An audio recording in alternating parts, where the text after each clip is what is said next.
Hey, I'm Jess Hugo, personal trainer and nutritionist, and I am here to show you that life is messy, but we're doing it anyway. Welcome to Doing It Anyway, the podcast for building the life that you want without burning out. Let's get into it. I feel like absolutely nobody has their 20s figured out, and there's nothing worse than coming from high school and kind of being told that uni is the path. And I think I am very qualified to talk on this because that is truly what I thought. I remember, honestly, let's take it back a little bit. Year 9, 10, I was like, yep, got to really lock in, get serious about school, really got to get like such a good ATAR, go to uni, do all the things. I remember I can't remember if it was year 9 or 10, but one of the two, where I was kind of like, I think I want to study law. And I was like, fuck, well, I'm going to need like a 90 plus ATAR for that, and I really need to lock in. And I remember at the time being like, okay, well, I don't have time for anything anymore.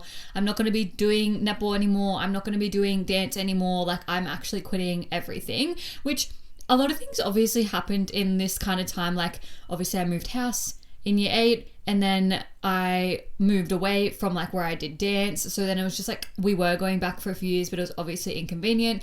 The studio that I was at was kind of like really like didn't have many numbers, so it just felt like it was dying off a little bit, and then it was just too far to go back to my old netball club and stuff. So I did change netball clubs, but I just was not thriving and enjoying life here, if you will. And I am a bit of a hater, if you know me personally, about like, I just feel like I was living with my old life, and then when I moved here I was like, this is kind of shit. So I feel like that really kicked off like quitting everything and going all in on what I thought was going to be my big plans of living this really baddie corporate life. I probably did not think baddie, like, let's be real, but I was thinking, yeah, I'm going to be doing corporate, I'm going to be commuting to the city. How did you think you were going to do that, Jess? Like, literally you live so far from the city. How did you think you were going to do that? But I just think like we all are really like put on this path straight away. And I even remember in year 11 and 12 going through with like the careers advisor of like, this is what you need to do, these are the grades that you need to get, like this is what it's going to look like these are your options and things like that. And I was like that bitch going around in like the first semester of year 12, which is like the end of year 11. Is it called semesters? Term, sorry. I'm on the uni chat. Anyway, asking like all of my teachers for, oh my God, why am I forgetting the lingo? Not like referral letters, like recommendation letters. And I was the first one in the grade to do it. I was going around early because some of the early entries were so early in the year, and I really wanted to secure early entry and just ensure that I got in. Like, this is how strict I was on this path. I was like not thinking about anything else. Like, this was my whole life. And my ingrown toenail. I did have an ingrown toenail in that, which was like making things worse with the weight gain, all of the things. But the early entry was my whole life. I was going around that whole school asking every single teacher to write me a letter of recommendation. Nobody else had even started asking for them. And the reason I'm bringing this up is because that's how important it was to me. I was looking at unis everywhere. I even literally applied and got early entry at the University of Canberra.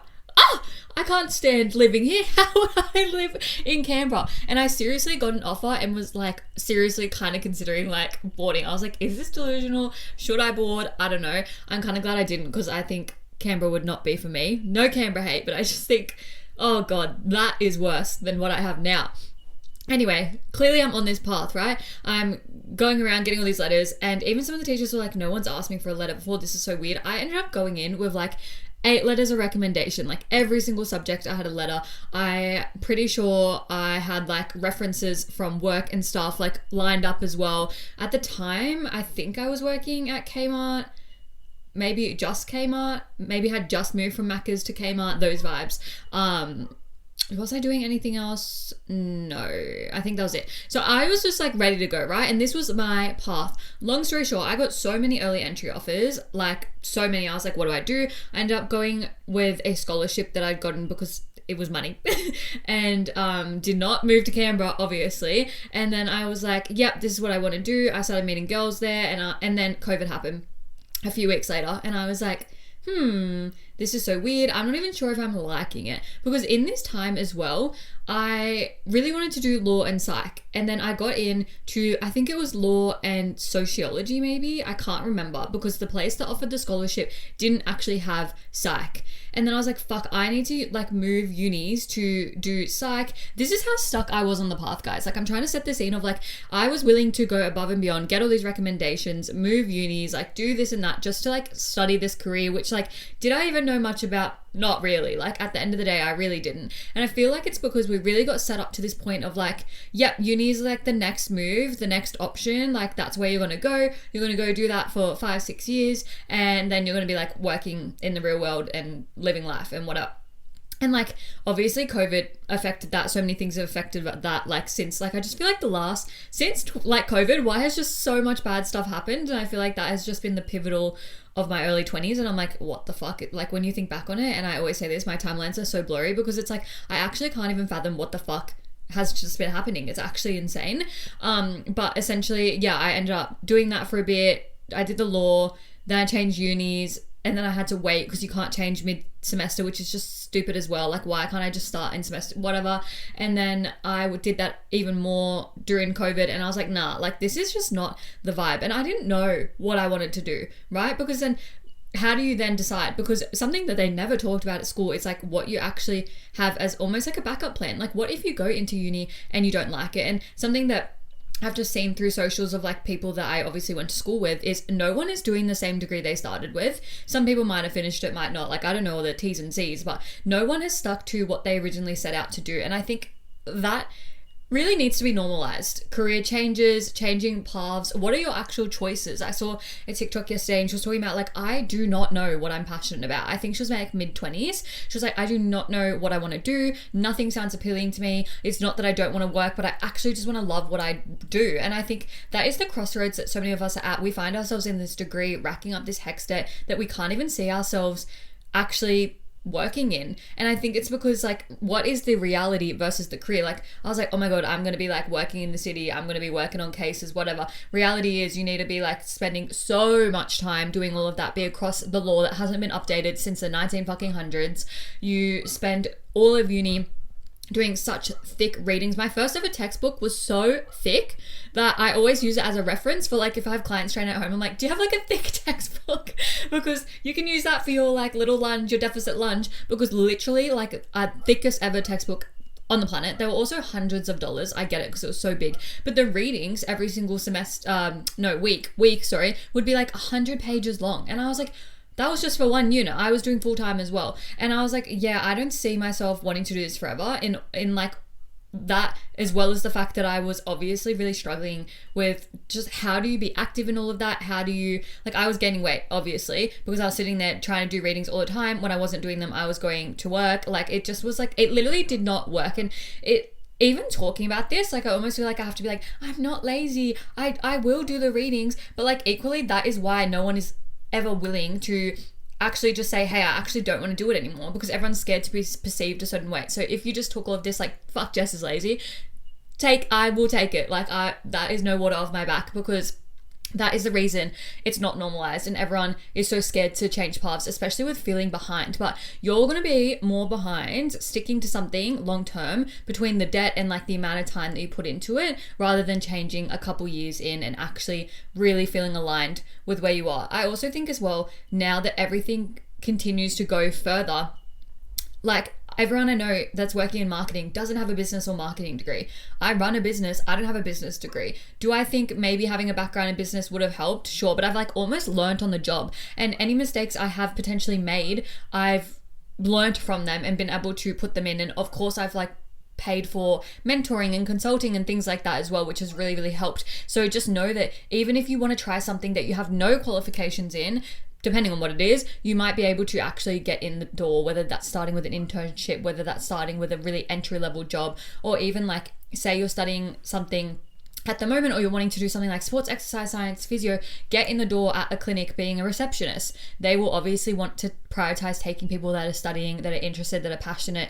And I did make an episode with a guest episode a few months ago now where we talked about she hires based on passion. She doesn't care about you being passionate for her business, but passionate for something. So really finding out your passion and your why, and not letting feeling lost control things, because a lot of the time we feel lost when we just keep it in our brains. I actually find that as well, if you don't have someone to talk to about things, like it all feels very consuming up there. And I have had this conversation a lot recently where it's like, how much better do you feel now that you've just kind of got it off your chest, written it down on paper, and no one's reading your journal. I am breaking up the episode to talk about how 50% of you are not subscribed to the podcast. If you've been getting any kind of value, tips, tricks, implementing anything, I would love if you could follow along. It really helps me help you bring on bigger guests and just create more content around everything you're needing to build your dream life. So if you haven't already, take a second, follow along on whatever platform you're listening to, and let's get back to the podcast. No one is reading that and thinking anything. They're never going to understand how you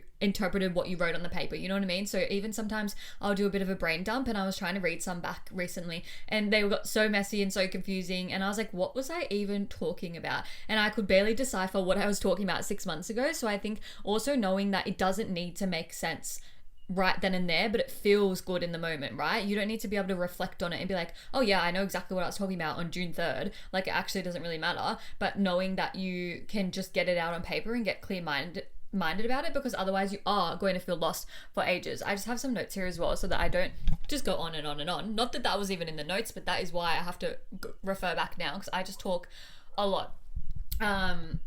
So feeling like you have it all kind of figured out, but then there's so much pressure that comes with uni, not to mention if you're in a degree that has like placements and stuff.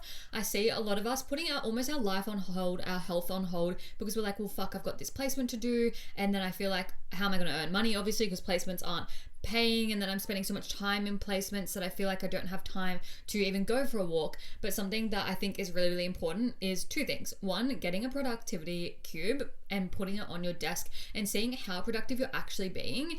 Whilst I relate to this a lot, I would sit there for hours and hours and hours, and I probably could get a lot done in a short amount of time if I wasn't sitting there like procrastinating and really overthinking everything. And a lot of the time we get so much clarity from just moving and also like getting off our phones. And I know everyone says this and it's so shit to hear, but even like coming into the podcast episode today, I was like, I don't want to wake up, consume social media, have other people's opinions kind of like skew with mine. And whilst I don't take anyone's opinions on for anything, obviously subconsciously you just think about, oh, like this person said this, now it kind of sways your opinion on things. So I was like, I'm just going to put on some music, get ready for the morning, organize some stuff, and then like jump into the recordings. I actually did go into client messages, but I didn't go into like anything of like consumption, because that is going to always change your thoughts on things, right? So when you're in that procrastination bubble, something really, really good is to just literally get up, go for a walk, even if it's just around your house. Literally, I'll do like laps of the kitchen sometimes. Like,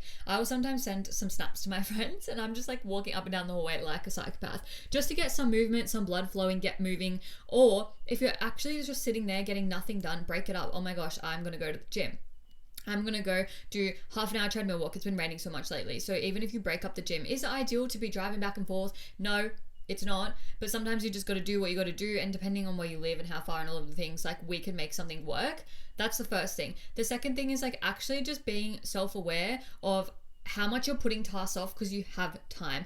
I think this is really common as well, of like, oh, well, I know I'm not like working for the rest of the week, so I have time to get that done later in the week. But you just never know what will happen later in the week, and you can get sick, something can come up, plans can change. And my biggest lesson is like, if you have the time now, do it now, because something will happen later. And this always like will bite me in the bum if I don't do it. Like, I don't have a great example right now, but it's just like, if I have a task that's due by the end of the week and I might have some time on Wednesday to do it, and I put it off to Thursday, and then Thursday it comes up and something else has happened, and I'm like, well, fuck, now I need to focus on this, and I could have just got that done Wednesday. And I think it's the same kind of lesson with uni, with everything. Just stop placing so much pressure and prioritization on one thing. Really just remember who you are, because also I think you come out of that degree and you're like, I don't really know who I am. Like, how do you actually introduce yourself without being like, hey, I'm Jess and I studied sports exercise science, for example. Like, or hey, I'm Jess, I'm a sports... No, like, hey, I'm Jess, I love reading, I am just a girl. Like, I feel like when I introduce myself, I actually don't bring up my business at all anymore. And unless someone asks me, obviously, what I do for work, and I don't bring up really fitness stuff unless they've brought up fitness. I'll talk about other things that I do, other like things that I'm interested in, and even like some of my client conversations, it's literally will be about books, because A, we're friends, but B, like it's not always so deep, always about fitness, and I don't want fitness as well to consume your whole life. Like we're actually human and we can have other areas of interest. It can't just be fully uni or fully fitness, and it's actually okay to have other hobbies. And I think a lot of us might feel confusion around this because you, depending on what you do, right, you see on social media, you need to niche down, you need to have one topic to talk about, you need to have one topic you're interested in. Like, God forbid I'm a multifaceted girl and I'm interested in so many different things. Maybe I really enjoy dancing, maybe I really enjoy reading, maybe I really enjoy my fucking Kindle. Like maybe my Kindle is my personality trait. Like it's actually okay. That has nothing to do with my job, my niche, if you will, if you're in the social media, like who actually cares. And I think a lot of us get caught up in this because we started from such a young age. Like I was working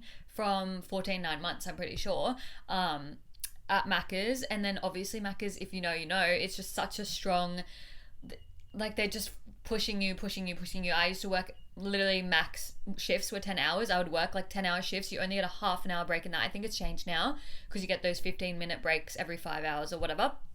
Literally half an hour. So I'd be on my feet on the floor for 9.5 hours, getting paid $8 because I was a part-time employee. Diabolical, but it really like sets you up, right? Then I had Kmart, I had Dusk. Where else have I worked? Oh, the gyms, obviously the 2 different gyms.